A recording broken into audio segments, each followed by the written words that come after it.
Ahoy gamers, Lord Geneva here. Russian cinema has taken kind of a big nosedive in the last decade or so, with big studios pumping out atrocious comedies, inaccurate historical dramas, and tons of movies with the label Our Answer to Insert American movie trend, which range from bad to very bad. I could sit here and talk shit about modern Russian movies for hours, and in fact, that's what I was planning to do with this channel. However, earlier this year, we got a movie that looked to change the status quo.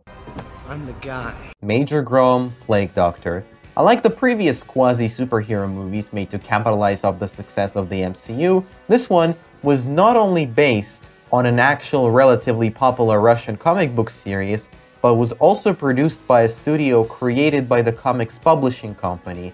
So basically, you know how these things are supposed to happen. Production began in 2017 after a 30-minute proof-of-concept short film created by the studio was posted online and went viral, gathering widespread support. And after being stuck in production hell for a few years, it finally came out on April 1st, 2021. Unfortunately, due to the pandemic, the general public's at this point systematic distrust towards Russian movies, a lackluster marketing campaign, and controversy surrounding the movie's content, it ended up being a big flop, barely getting half of its money back. Now, this would be a great tragic tale about how life is unfair and there are no miracles in Russia. However, about a month after its release, the movie was suddenly purchased by Netflix and given the originals treatment. Soon thereafter, it would appear on the service in Russia only before being released worldwide later in July. So in case you didn't realize it yet, this is kind of fucking important. A modern Russian movie that was not only well received,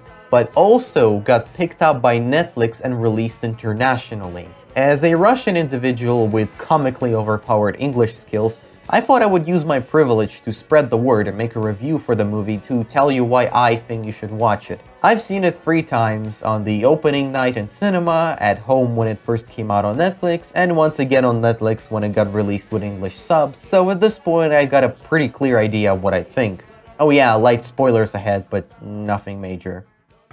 Major.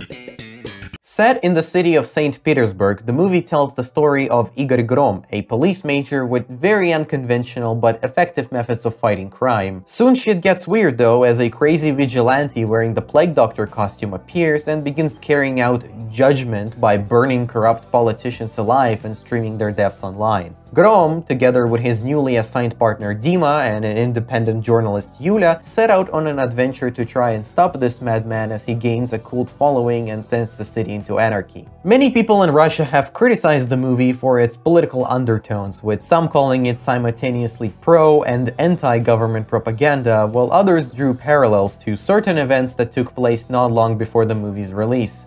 Which is kind of unfair given the original comic is from 2012 and the storyline in question is the only remotely political thing that ever happens in its entire universe, at least according to the fans. Also, an important thing to note is that while the publishing company was founded by the son of a quite controversial journalist and businessman, after watching some interviews it becomes quite clear that he's just a big nerd who's passionate about comics, and the fact that his studio has been consistently losing money for the past decade proves that. However, I can't quite say the same about the movie, since some of the reported changes from the source material line up a bit too much with real-world events, but I'm more inclined to believe this was the writer's attempt at making the movie feel deep rather than catering to any political movement, as there aren't really any hot or controversial takes here. It honestly plays out kind of like a Darman video, where it touches on some important issues but simplifies them to a point where the input loses any of its significance. Maybe about as thought-provoking as Joker, but no more. And this sort of extends into the other aspects of the script, as some of the plot points and character dynamics are quite generic and trope-heavy, though I don't think it suffers too much from this since there aren't any glaring plot holes, and some of the twists actually surprised me, and noticing all the instances of them being foreshadowed on my second watch was quite fun. I also didn't have a problem with the pacing of the movie, and at no point did I feel bored while watching it, so I think the script flows quite well. The acting is a bit all over the place, with some actors doing a good job and others kind of half-assing it, but none of them stood out as terrible, and none of the dialogues or deliveries made me outright cringe.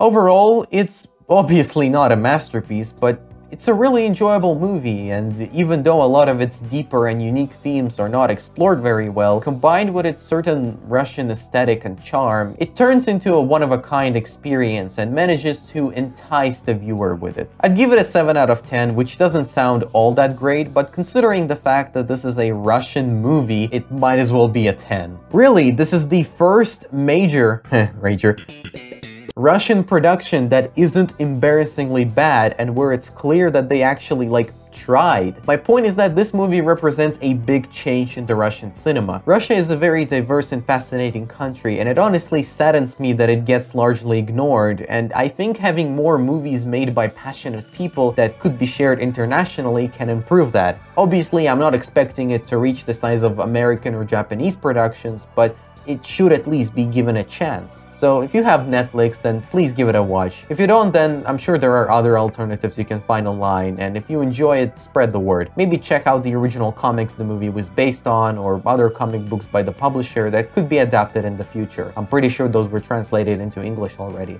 I know this is kind of a weird video, but I've been wanting to share something Russian with the Western world for quite a while, so if you want to see me talk more about good, or better yet, bad Russian movies, and we've got quite a few of those, then give this video a like and subscribe if you haven't already. Thanks for watching, guys. I'll see you later.